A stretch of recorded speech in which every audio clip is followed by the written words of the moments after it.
형제자 여러분 안녕하세요. 오늘은 7월 30일 화요일 고난이 보여도 가야 할 사명의 길이라는 제목으로 사도행전 20장 13절부터 24절까지를 묵상합니다. 13절 우리는 앞서 배를 타고 아소에 바울을 태우려고 그리로 가니 이는 바울이 걸어서 가고자 하여 그렇게 정하여 준 것이라.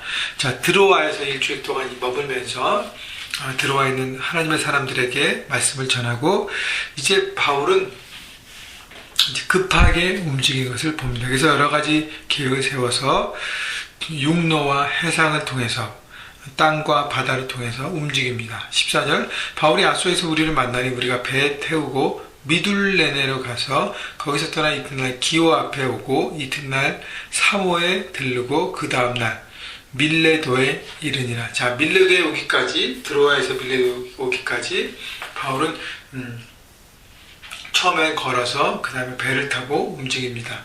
16절 바울이 아시아에서 지체하지 않게 하여 에베소를 지나 배 타고 가기로 작정하였으니 이는 될 수 있는 대로 오순절 안에 예루살렘에 이르려고 급히 감이러라.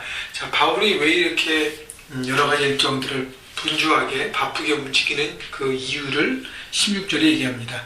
오순절 안에 예루살렘에 이르려고 급히 감이러라고 얘기하는 것입니다. 자,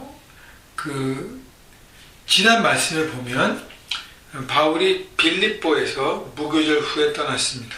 무교절이 떠나서 오순절 50일 안에 아시아를 거쳐서 예루살렘까지 가야 되는 그 길이 굉장히 급했던 것이죠.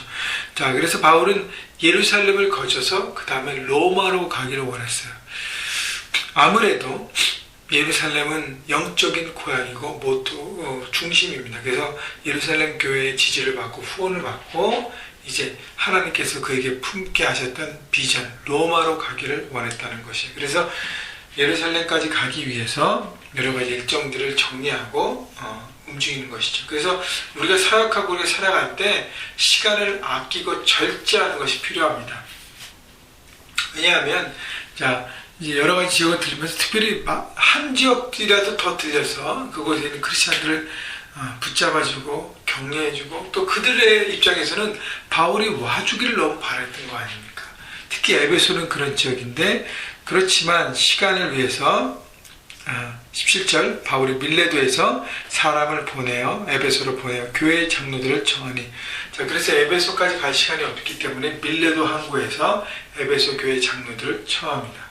또 그것도 있지만 에베소에서 큰 일들이 있었기 때문에 바울이 가면 또 혼란스럽고 또 에베소 교회의 성도들에게 많은 어려움과 고난을 줄 수 있기 때문에 또 지혜를 발휘한 것입니다. 18절 오매 그들에게 말하여 아시아에서 들어온 첫날부터 지금까지 내가 항상 여러분 가운데서 어떻게 행하였는지를 여러분도 아는 바니. 에베소에 오는 장로들에게 이제 고별 설교를 하는 것이 이제 예루살렘을 떠나기 전에 마지막으로 하나님의 말씀을 전하고 권면하고 있습니다. 그 중에 첫 번째 얘기가 자신이 보여준 삶의 모습들을 그들에게 리마인드 시킵니다. 여러분, 삶으로 가르칠 수 있는 사람이 가장 파워 있는 티처라고 저는 생각합니다. 물론 예수님이 바로 그런 모습이셨기 때문에 예수님께서 그냥 말씀만 하신 것이 아니라 삶으로 가르쳐 주시고 그 다음에 말씀으로 그 삶의 모든 것들이 어떤 의미인지 풀어주셨기 때문에 제자들이 우리 말씀을 보는 우리 모두가 하나님의 말씀의 진리와 진리로 살아가는 것이 어떤 것인지를 품었잖아요. 그래서 우리가 하나님의 사람으로 삶의 인생 살아가면서 말로만 보여주는 크리스찬이 아니라 삶으로 보여주는 크리스찬이 되어야 할 것입니다. 19절 곧 모든 겸손과 눈물이며 유대인의 관계로 말미암아 시험을 당한 시험을 참고 주를 섬긴 것과. 자, 바울의 자신의 사역의 특징들을 얘기하는데 첫째는 겸손과 눈물, 겸손이라 그랬습니다. 능력의 사도고 말씀의 사도고 기적과 이사들을 일으키고 죽은 자를 일으키고 또 말씀을 풀어가면서 능력 있는 말씀을 전했지만 그는 항상 겸손했다는 것은 성령 하나님의 음성에 따라갔습니다. 자기의 주권, 자기의 주장을 내세우지 않는 인생을 살았다는 거예요. 늘 능력 있지만 하나님 앞에서는 무릎을 꿇고 그분이 나에게 어떻게 인도하시는지를 바라보고 순종했다는 것이죠. 눈물이라는 것은 한 영혼 한 영혼에 대한 그의 애틋한 마음을 얘기합니다. 주님의 심장을 품고 섬기고 사랑했다는 것이죠. 그래서 한 영혼 한 영혼에 대한 마음이 우리는 어떤 마음을 갖고 있는가.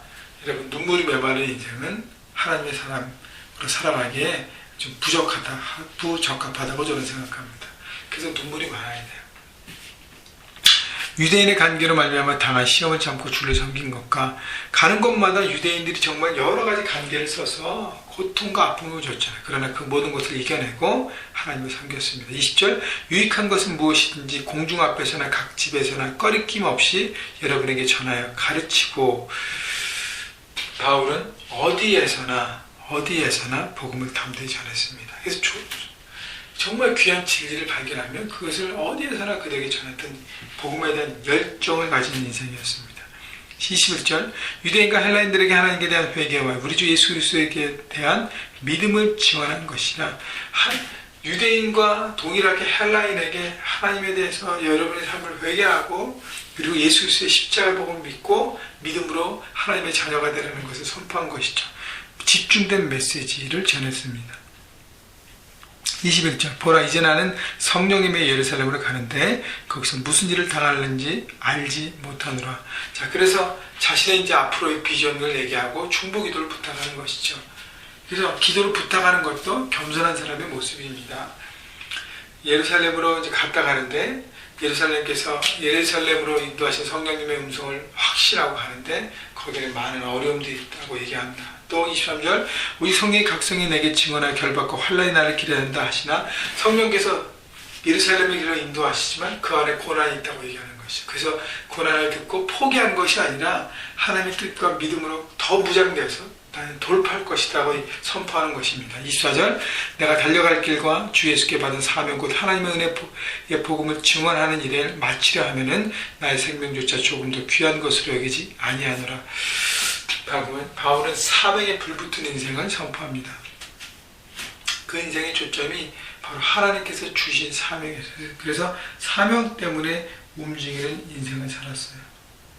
이런 바울의 모습. 그래서 나는 내 생명조차 조금 더 귀한 것으로 여기지 않고 복음을 전하는 일에 내가 올인할 것이다 라고 선포하는 것이죠. 자, 그래서 자신이 받은 사명을 위해서 아무리 그 길이 어렵고 그 길에 장애가 있고 많은 고통이 있을지라도 나는 간다라는 의지로 결단하는 것이죠. 여러분, 성령 하나님의 인도하는 받고 성령 충만하고 사랑하는 것은 감정이 충만해서 가는 것, 그 의미가 뿐 아니라 그 이상입니다. 감정이 충만해지고 그 다음에 내가 의지적인 결단하는 것이죠. 성령이 충만했기 때문에 내가 돌파할 것이다. 여러분, 삶의 현장에 살아가면서 많은 어려움들이 여러분 겪어갈 것입니다. 가정 안에서도 마찬가지고요. 공부하는 학생들 캠퍼스에서 또 일터에서. 그러나 하나님께서 그곳을 내게 보내주셨기 때문에 때로는 어려움이 있지만 내가 믿음으로 돌파하고 간다는 의지로 갈 때 성령의 충만한 가운데 모든 것을 이겨갈 수 있다는 것입니다. 여러분, 바울이 어떻게 자기의 사명에 따라 살아갔는지 그 인생을 바라보면서 여러분 정말로 겸손하게 하나님의 뜻에 늘 순종하고 내가 생각하는 게 옳다는 것 물론 옳지만 거기 한 번 더 하나님의 컨퍼메이션을 받고 움직이는 인생이 되기를 바라고요. 한 영혼에 안타까운 마음으로 눈물을 흘릴 수 있는 인생. 또 여러분 안에 복음에 대한 열정이 있어서 한 영혼 한 영혼에게 말씀을 전하고 복음을 나누기에 여러분의 시간과 모든 것들을 투자하는, 그래서 하나님이 정말 기뻐하시는 인생이 되시기를 주님의 이름으로 축복합니다.